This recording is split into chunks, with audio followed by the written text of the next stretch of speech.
Hey there, this is Mr. Mason, and what we're going to do is we are going to try to solve a word problem that involves linear concepts. So let's go ahead and read the problem and figure out what it is we are trying to solve. So the problem reads that Gary earns twice as much money per hour than Patrick, and Patrick earns double the amount than Bob does per hour. Select all the graphs that could represent how much Gary, Patrick, and Bob earn for the different amounts of time they worked. So notice that in the problem, we have to select all the graphs, which means there's more than one answer that represent this situation.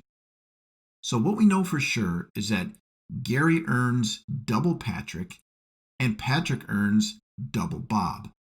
So to put this simply, Gary makes the most money out of all three of them. Patrick earns the second most amount of money per hour. And Bob earns the least amount of money per hour.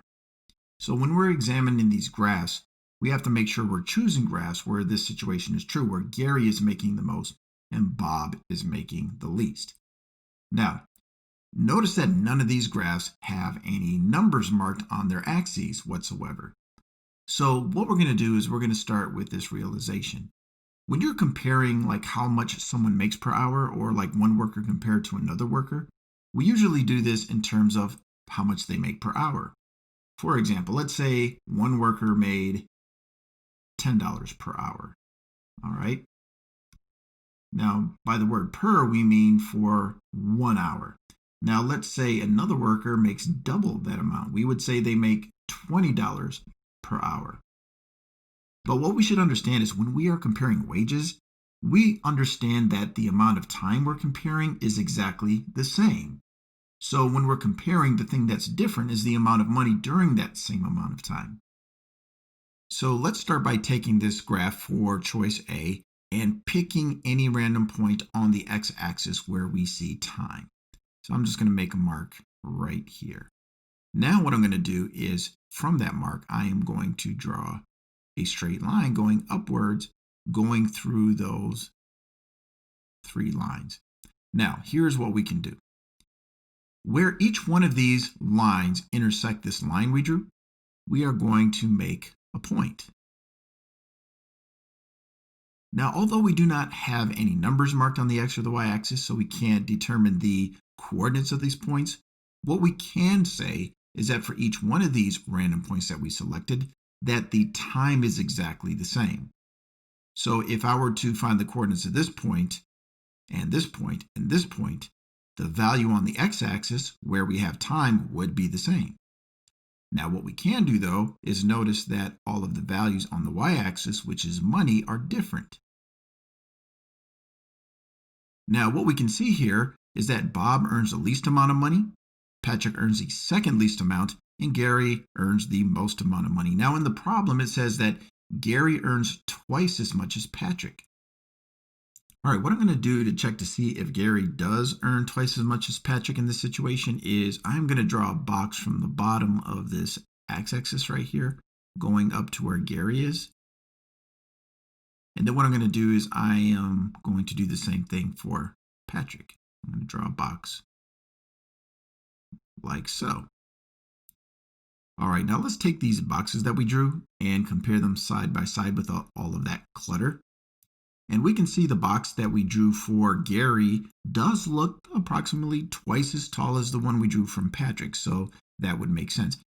And then comparing the distance from the bottom of Patrick and Bob, it looks like the height of the line going up to Patrick is double what it is for Bob. And in the problem, it does say that Patrick earns double the amount of Bob. So what we would say is that A is a graph that would represent that situation. All right, let's examine graph B. Now, once again, we're going to select a random point on our x-axis, so time will end up being the same. So let's go ahead and just draw a point right here. And then from that point, we are going to draw a straight line going upwards, going through the three lines. And then after that, we are going to draw points of intersection and then compare how much money they make at this specific point of time, or amount of time, I should say. So in this situation, notice that Bob's point is the highest amount of money. And that doesn't make sense because remember, Bob earns the least amount of money. So what we're going to do is just eliminate this as a choice immediately. We do not have to examine that graph any further. Now let's take a look at graph C. Now notice this time they put time on the y-axis and they put money on the x-axis. So what we have to do now when selecting the same amount of time is select a random point on the y-axis because time is located there. So I'm going to make a mark right here, and then from there I'm going to draw a straight line going horizontally. And then after that we are going to draw our points of intersection and examine how much money each one of those individuals makes. Now, if we take a look, money is on our x-axis. So the further we are to the right, the more money someone makes. And in this scenario, Bob makes the most money, which we know is not true. Gary, in this situation, is making the least amount of money. So we have to eliminate choice C as a possibility.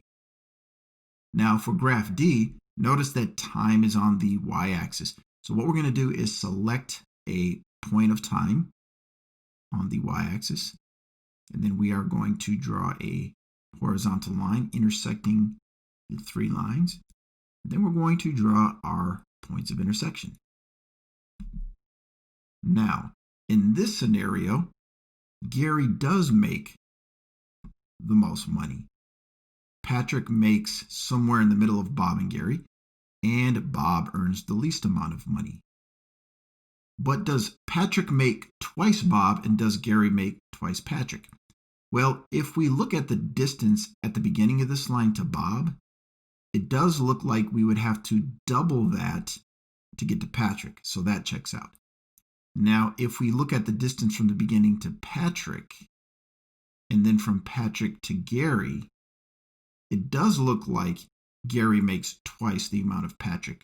So we would say that graph D does in fact check out. Hey, I just want to say thanks for checking out this math tutorial. Please don't forget to hit that subscription button and activate notifications so you can be informed as I upload new math tutorials that just might help you with your math homework. Until next time, this is Shane Masonette with Masonette Math.